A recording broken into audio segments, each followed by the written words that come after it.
Hello and happy Thursday. Thank you so much for joining me again for part two of a five-part series. So, this series is 10 ways to overcome.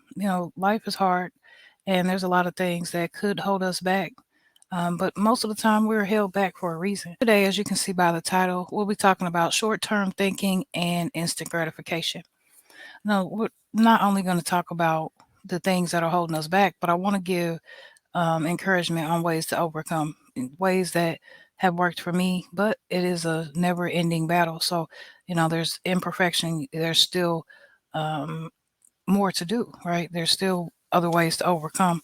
And at the end of the day, our soul will rejoice because we decided to give up these things. We decided to actually walk in our purpose and actually get to the whole point of our lives and just be happy. Sometimes we wait on things and we want things to happen right away. We want them to, sometimes maybe even seem like they fall into our laps. And sometimes, like, we don't have to work hard to get it. And, the older that I get, the more that I realize that is not okay. So, I have to realize that things are not, they're not a race. Um, and they're not a marathon either. What they are is just time. Our time is not the same as God's time. So we need to wait on Him and we need to, wait it out to see what we need to learn along the way. So, but if we have short term thinking, then, we're not thinking of it that way. We're thinking of things that, um, we want it to happen right now. And we got to understand that there's steps to be taken. And some people are afraid to think about the future and what we might have to do in the future. But if you're only thinking about what's in front of you, then you'll never get to the true potential of what it is that you need to be doing or even of yourself. So, short term thinking is only about the instant reward, and just know that it's not going to last. So, if I'm thinking about, I'm going to go with an analogy here. And if you think about a bamboo tree, the first few years of a bamboo tree or even a cactus, right? The first few years, nothing is going to happen. Even when you water it, even when you give it sun, it's not anything is going to happen to it. But, you know, the next, maybe the fifth or sixth year or so, you're going to see that it grows and it's going to be huge. After it has grown so tall, you're like, it took so long for you to grow. But then once you did grow, you grew so tall, right?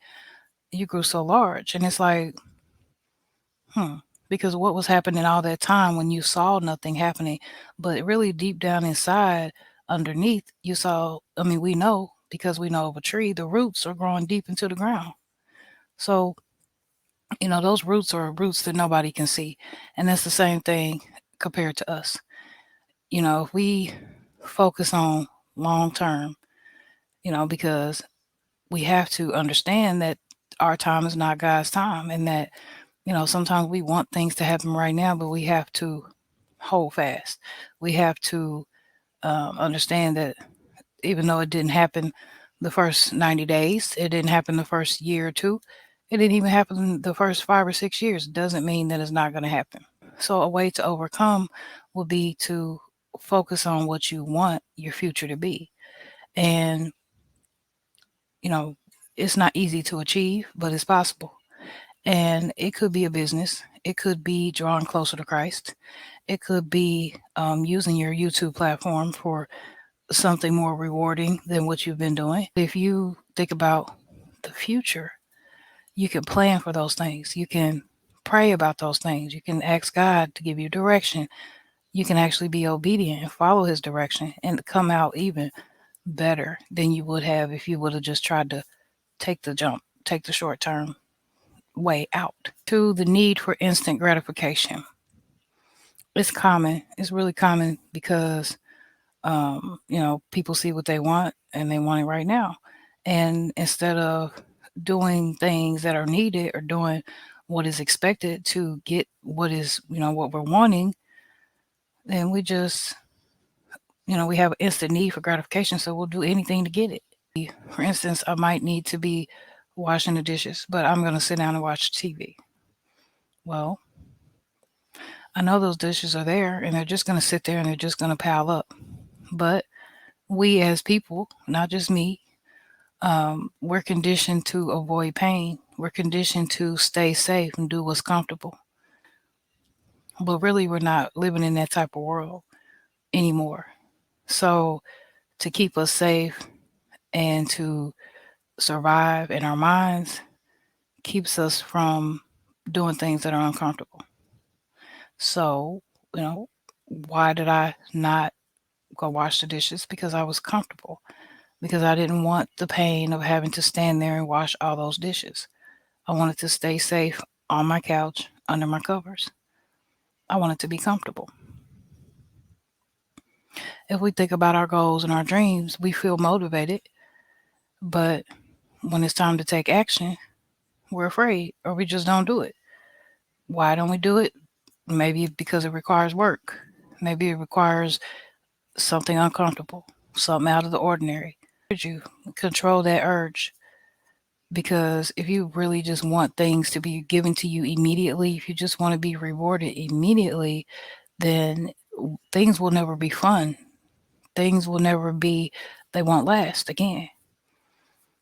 We got to learn how to make work fun, right? If we know that we're planning to open up a business and, we have a vision for a business in 5 years, then why are we not working towards that and making it fun? Maybe we need to find a building. Maybe that building needs to be painted, and maybe that building needs new floors. You can get the whole family involved, make it fun. So what it should be is a passion. It should be a passion to do it and not a job. So that if it's a passion, then it's fun. And when you look forward to it, you'll be excited to do it. You'll be excited to get to work. You won't dread it. The way to overcome instant gratification is self-discipline for me. I had to, and self-awareness. I had to be aware that I had a problem and I had to self-discipline myself. For instance, maybe it's payday and I have this, and that need to be paid, but I've been waiting 2 weeks for this really nice shirt that I saw at Ross, and I really got to get it. I don't really have to get it. I'm aware that I know I got bills to pay, and I know I ain't got the money, and I'm aware that it's a want and not a need because I'm self-disciplined.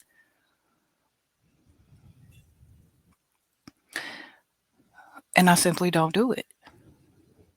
Now, you might have those out here who are in need of instant gratification who are, like, okay, I really need gas, but I'm going to go over here and buy this shirt because I really want it. And because the shirt that I'm wearing is a little faded and I don't want people to talk about me. Well, what's more important?